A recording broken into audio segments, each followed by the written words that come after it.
Progress Report 8, March 15th. I'm out of the hospital, but not back at work yet. Nothing is happening. I had lots of tests and different kinds of races with Algernon. I hate that mouse. He always beats me. Professor Nemar says I gotta play those games, and I gotta take those tests over and over again. Those mazes are stupid. And those pictures are stupid, too. I like to draw the pictures of a man and a woman, but I won't make up lies about people. And I can't do the puzzles good. I get headaches from trying to think and remember so much.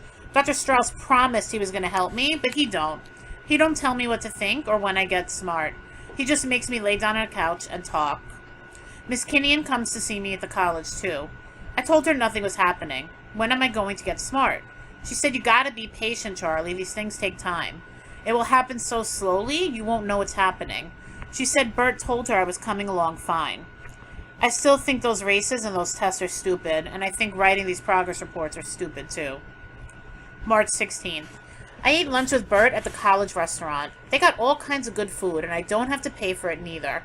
I like to sit and watch the college boys and girls. They fool around sometimes, but mostly they talk about all kinds of things, just like the bakers do at Donner's Bakery. Bert says it's about art and politics and religion. I don't know what those things are, but I know religion is God. Mom used to tell me all about him and the things he'd done to make the world. She said I should always love God and pray to him.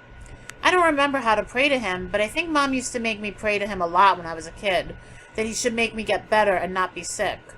I don't remember how I was sick. I think it was about me not being smart. Anyway, Bert says if the experiment works, I'll be able to understand all those things the students are talking about.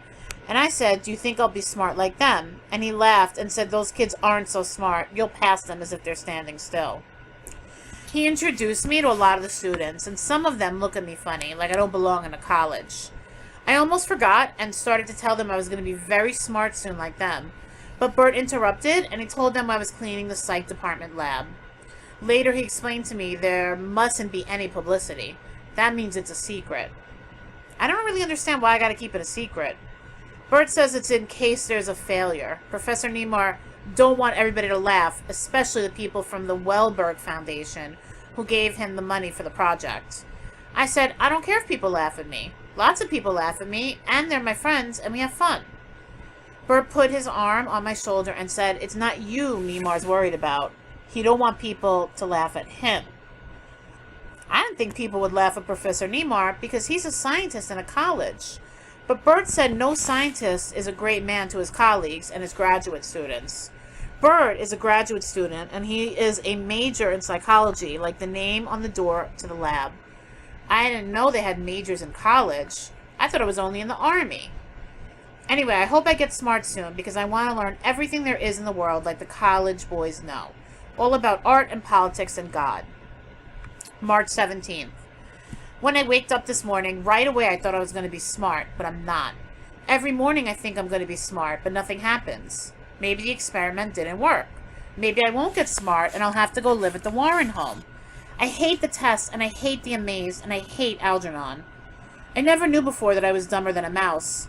I don't feel like writing any more progress reports. I forget things, and even when I write them on my notebook, sometimes I can't read my own writing, and it's very hard.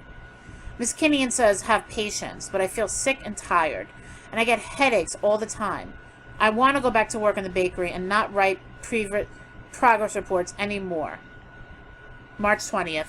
I'm going back to work at the bakery. Dr. Strauss told Professor Nemar it was better I should go back to work, but I still can't tell anyone what the operation was for, and I have to come to the lab for 2 hours every night after work for my tests and keep writing these dumb reports.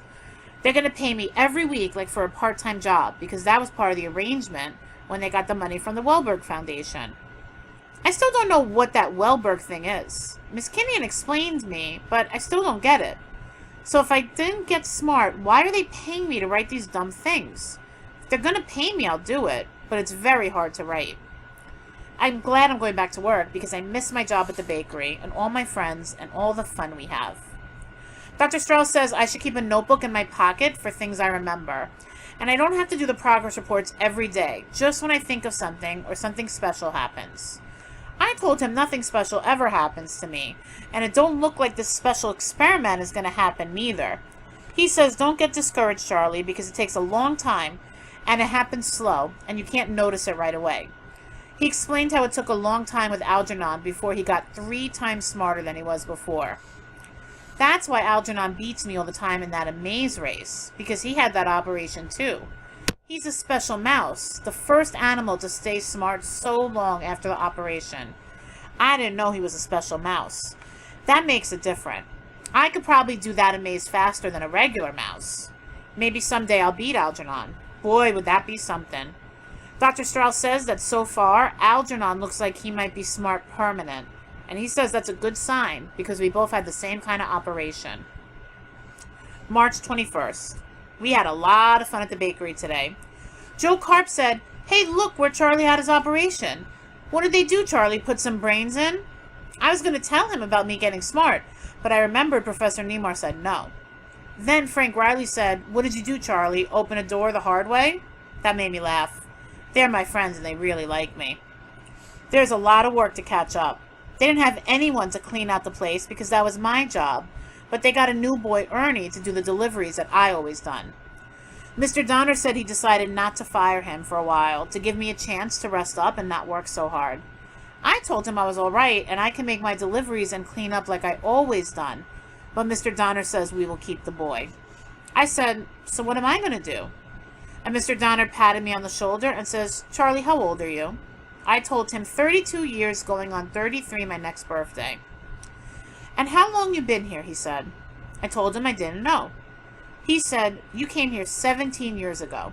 Your Uncle Herman, God rest his soul, was my best friend. He brought you in here, and he asked me to let you work here and look after you as best I could. And when he died 2 years later and your mother had you committed to the Warren home, I got them to release you on outside work placement. 17 years it's been, Charlie. And I want you to know that the bakery business is not so good. But like I always said, you got a job here for the rest of your life. So don't worry about me bringing in somebody to take your place. You'll never have to go back to that Warren home." I ain't worried, only what does he need Ernie for to deliver and work around here when I was always delivering the packages good? He says the boy needs the money, Charlie, so I'm going to keep him on as an apprentice to learn him to be a baker. You can be his assistant and help him out on deliveries when he needs it. I never was an assistant before. Ernie is very smart, but the other people in the bakery don't like him so much. They're all my good friends, and we have lots of jokes and laughs here. Sometimes somebody will say, "Hey, look at Frank," or Joe, or even Gimpy. He really pulled a Charlie Gordon that time. I don't know why they say it, but they always laugh, and I laugh too. This morning, Gimpy, he's the head baker, and he has a bad foot and he limps. He used my name when he shouted at Ernie because Ernie lost a birthday cake. He said, "Ernie, for God's sake, you trying to be a Charlie Gordon?" I don't know why he said that. I never lost any packages. I asked Mr. Donner if I could learn to be an apprentice baker like Ernie. I told him I could learn it if he gave me a chance. Mr. Donner looked at me for a long time funny, because I guess I don't talk so much most of the time. And Frank heard me, and he laughed and laughed until Mr. Donner told him to shut up and go tend to his oven. Then Mr. Donner said to me, "There's lots of times for that, Charlie. A baker's work is very important and very complicated, and you shouldn't worry about things like that." I wish I could tell him and all the other people about my real operation. I wish it would really work already so I could get smart like everybody else. March 24th. Professor Nemar and Dr. Strauss came to my room tonight to see why I don't come into the lab like I am supposed to. I told them I don't want to race with Algernon no more. Professor Nemar said I don't have to for a while, but I should come in anyway. He brought me a present, only it wasn't a present, but just for Lend.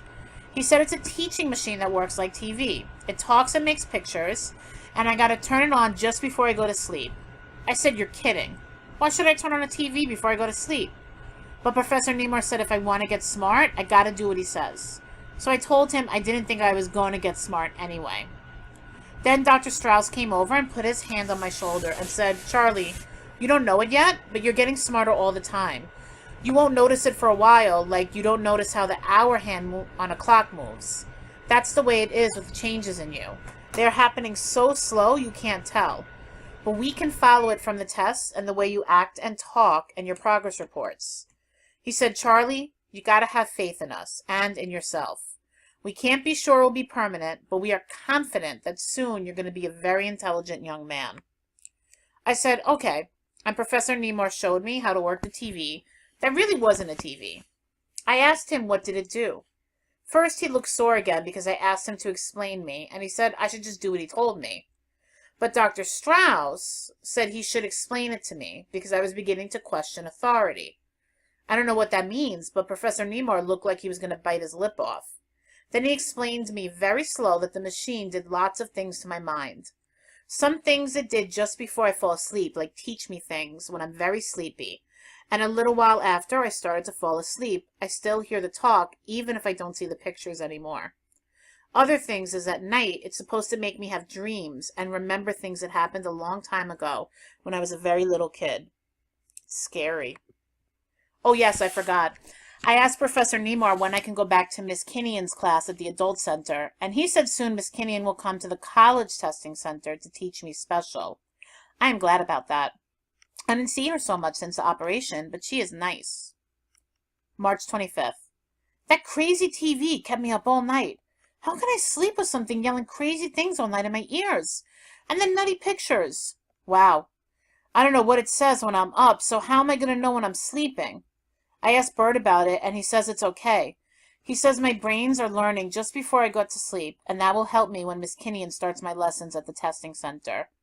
The testing center isn't a hospital for animals like I thought before. It's a laboratory for science. I don't know what science is, except I'm helping it with this experiment. And I don't know about that TV. I think it's crazy. If you can get smart when you're going to sleep, why do people go to school? I don't think that thing will work. I used to watch The Late Show and The Late Late Show on TV all the time before I went to sleep, and it never made me smart. Maybe only certain movies make you smart. Maybe like quiz shows. March 26th. How am I going to work in the daytime if that thing keeps waking me up at night? In the middle of the night, I woke up and I couldn't go back to sleep because it kept saying, remember, remember, remember. So I think I remembered something. I don't remember exactly, but it was about Miss Kinnian and the school where I learned about reading and how I went there. A long time ago, I asked Joe Carp how he learned to read and if I could learn to read too. He laughed like he's always done when I say something funny. And he says to me, Charlie, why waste your time? They can't put any brains in where there ain't none. But Fanny Burden heard me, and she asked her cousin who was a college student at Beekman, and she told me about the Adult Center for Retarded People at the Beekman College. She wrote the name down on a paper, and Frank laughed and said, don't go getting so educated that you won't talk to your old friends. I said, don't worry, I will always keep my old friends, even if I can read and write. He was laughing, and Joe Carp was laughing, but Gimpy came in and told them to get back to making rolls. They are all good friends to me. After work, I walked over 6 blocks to the school, and I was scared. I was so happy I was going to learn to read that I brought a newspaper to take home with me and read after I learned. When I got there, it was a big long hall with lots of people. I got scared of saying something wrong to somebody, so I started to go home, but I don't know why I turned around and went inside again. I waited until most everybody went away, except some people going over by a big time clock, like the one we have at the bakery, and I asked the lady if I could learn to read and write because I wanted to read all the things in the newspaper, and I showed it to her. She was Miss Kinnian, but I didn't know it then. She said if you come back tomorrow and register, I will start to teach you how to read. But you gotta understand it will take a long time, maybe years, to learn to read. I told her I didn't know it took so long, but I wanted to learn anyway, because I made believe a lot of times. I mean, I pretend to people I know how to read, but it ain't true, and I wanted to learn. She shaked my hand and said, glad to meet you, Mr. Gordon. I will be your teacher. My name is Miss Kinnian. So that's where I went to learn, and that's how I met Miss Kinnian. Thinking and remembering is hard, and now I don't sleep so good anymore. That TV is too loud. March 27th. Now that I'm starting to have those dreams and remembering, Professor Nemar says I gotta go to therapy sessions with Dr. Strauss. He says therapy sessions is like when you feel bad, you talk to make it better. I told him I don't feel bad, and I do plenty of talking all day, so why do I have to go to therapy? But he got sore and says I gotta go anyway. What therapy is that I gotta lay down on a couch, and Dr. Strauss sits in a chair near me, and I talk about anything that comes into my head. For a long time, I didn't say nothing because I couldn't think of nothing to say. Then I told him about the bakery and the things they do there, but it's silly for me to go to his office and lay down on the couch to talk because I write it down in the progress reports anyway and he could read it. So today I brought the progress reports with me and I told him maybe he could just read it and I could take a nap on the couch. I was very tired because that TV kept me up all night, but he said no, it don't work that way. I gotta talk. So I talked, but then I fell asleep on the couch anyway, right in the middle. March 28th. I got a headache. It's not from that TV this time. Dr. Strauss showed me how to keep the TV turned low so now I can sleep. I don't hear a thing. And I still don't understand what it says. A few times I play it over in the morning to find out what I learned before I fall asleep and while I was sleeping, and I don't even know the words. Maybe it's another language or something. But most times it sounds American, but it talks too fast. I asked Dr. Strauss what good it is to get smart in my sleep if I want to be smart when I'm awake. He says it's the same thing and I have two minds. There's the subconscious and the conscious. That's how you spell it.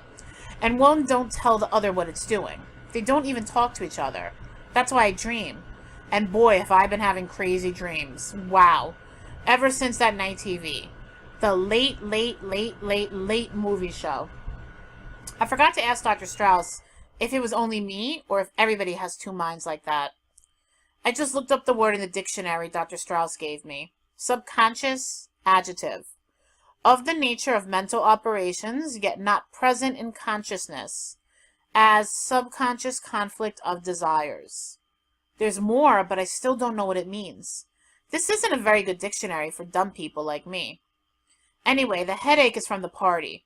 Joe Carp and Frank Riley invited me to go with them after work to Halloran's Bar for some drinks. I don't like to drink whiskey, but they said we will have lots of fun. I had a good time. We played games with me doing a dance on the top of the bar with a lampshade on my head and everyone laughing. Then Joe Carp said I should show the girls how I mop out the toilet in the bakery, and he got me a mop. I showed them and everyone laughed when I told them that Mr. Donner said I was the best janitor and errand boy he ever had because I like my job and do it good and never come late or miss a day except for my operation. I said Miss Kinnian always told me that Charlie'd be proud of the work you do because you do your job good. Everybody laughed, and Frank said that Miss Kinnian must be some cracked-up piece if she goes for Charlie. And Joe said, "Hey, Charlie, are you making out with her?" I said I didn't know what that means. They gave me lots of drinks, and Joe said Charlie is a card when he's potted. I think that means they like me. We have some good times, but I can't wait to be smart like my best friends Joe Carp and Frank Riley. I don't remember how the party was over, but they asked me to go around the corner to see if it was raining, and when I came back, there was no one there. Maybe they went to find me. I looked for them all over till it was late, but I got lost and I felt bad at myself for getting lost, because I bet Algernon could go up and down these streets 100 times and not get lost like I did. Then I don't remember so good, but Mrs. Flynn says a nice policeman brought me back home. That same night, I dreamed about my mother and father, only I couldn't see her face. It was all white and she was blurry. I was crying because we were in a big department store and I was lost and I couldn't find them. And I ran up and down the rows around all the big counters in the store. Then a man came and took me in a big room with benches and gave me a lollipop and told me a big boy like me shouldn't cry because my mother and father would come to find me. Anyway, that's the dream. And I got a headache and a big lump on my head and black and blue marks all over. Joe Carp says maybe I got rolled or the cop let me have it. I don't think policemen do things like that. But anyway, I don't think I'll drink whiskey anymore. March 29th. I beat Algernon. I didn't even know I beat him until Bert Sheldon told me. Then the second time I lost because I got so excited. But after that I beat him 8 more times. I must be getting smart to beat a smart mouse like Algernon. But I don't feel smarter. I wanted to race some more, but Bert said that's enough for one day. He let me hold Algernon for a minute.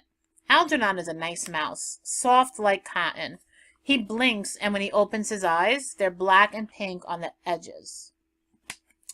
I asked, can I feed him, because I felt bad for beat him, and I wanted to be nice and make friends. Bart said no, Algernon is a very special mouse with an operation like mine.